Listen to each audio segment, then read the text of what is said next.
한 사람의 시로 인하여 가족이 만들어지고 가문이 만들어집니다. 위로부터 아래까지 갈라져 퍼지는 계통을 갈래라 하는 것이죠. 반갑습니다. 셋단자 805강입니다. 오늘은 갈래 파자를 중심으로 하는 세개 한자를 셋단자로 해석해 보겠습니다. 먼저 중심자로 사용될 갈래 파자입니다. 갈래 파자는 갈래를 의미하죠. 갈래라는 것은 하나에서 둘 이상으로 갈라져 나간 낱낱의 부분이나 계통을 말합니다. 이 갈래 파자는 집엄자와 씨씨자로 구성되었죠. 그 중에 집엄자는 집을 의미하고 가문을 의미하고 있습니다. 그리고 씨씨자는 씨를 의미하고 근원으로 해석하겠습니다. 그래서 갈래 파자는 집에서 씨의 분화가 갈래라 표현하고 있습니다.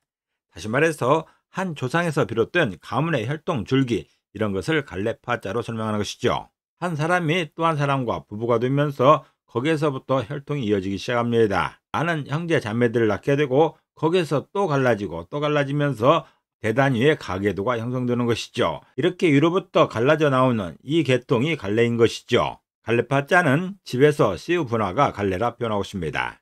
다시 말해서 한 조상에서 비롯된 가문의 혈통 줄기, 이런 것을 갈래파자로 설명하는 것이죠. 중심자인 갈래파자에 또 하나의 부수를 추가할 때마다 또 다른 한자를 만날 수 있습니다. 이것이 바로 셋단자입니다. 갈래파자가 사용된 첫 번째 관련자는 물줄기 파자입니다. 물줄기 파자는 물줄기를 의미하는 것이죠. 물줄기는 물이 한데 모여서 개천이나 강으로 흘러나가는 길을 말하고 있습니다. 이 물줄기 파자는 물수변의 갈래파자로 구성되었죠. 그 중에 물수변은 물의 흐름 중에서도 흐르는 물로 해석합니다. 그리고 갈래파자는 갈래를 의미하는 것이죠. 그래서 물줄기 파자는 흐르는 물의 갈래가 물줄기라 표현하고 있습니다. 다시 말해서 물이 분산되거나 모이며 흘러나가는 길을 물줄기로 설명하는 것이죠. 이렇게 많은 물줄기들이 있습니다. 이렇게 많은 물줄기가 여기저기 모이면서 큰 강으로 변하다가 결국 바다로 흘러가는 것이죠. 산골짝 어느 샘에서 시작된 물줄기가 이곳저곳 흐르면서 여러 개가 만나게 됩니다. 그러다가 큰 물줄기가 되고 그러면서 결국 바다로 흘러가는 것이죠. 이런 물줄기를 물줄기 파자로 설명하고 있습니다. 물줄기 파자는 흐르는 물의 갈래가 물줄기라 표현하고 있습니다. 다시 말해서 물이 분산되거나 모이면서 흘러나가는 길, 그 길을 물줄기 파자로 설명하고 있습니다. 사용 단어로서는 훈구파가 있죠. 훈구파는 조선 세조왕 때 갈리기 시작한 유리무 네 계파 중에 하나입니다. 그리고 파벌이나 종파를 할 때 물줄기 파자가 사용되고 있습니다.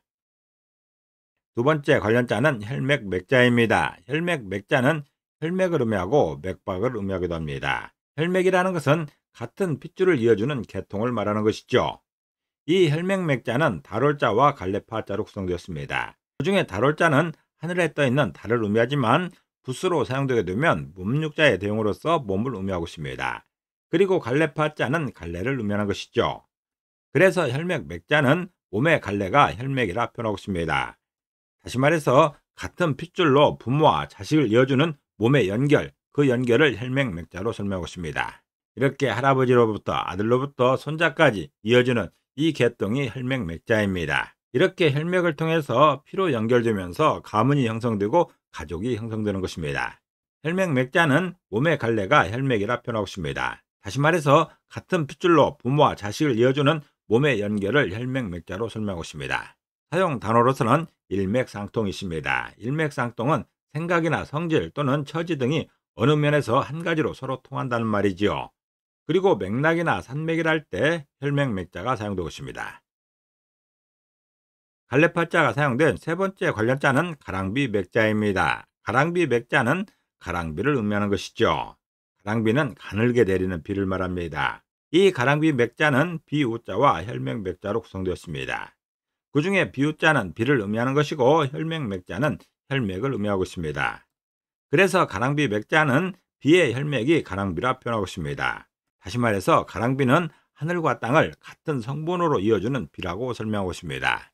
소나기도 있고 이슬비도 있고 여러 비가 있는데 가랑비가 하늘과 땅을 이어준다고 설명하고 있습니다. 적당한 양의 비와 적당한 속도로 떨어지는 그 가랑비를 하늘과 땅을 이어주는 걸로 설명하고 있습니다. 가랑비 맥자는 비의 혈맥이 가랑비라 표현하고 있습니다.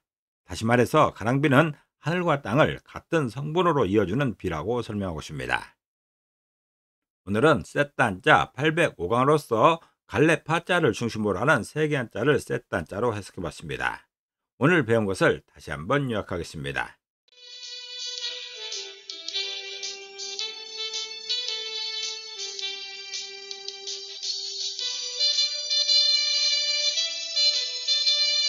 오늘도 평안을 기도합니다. 감사합니다.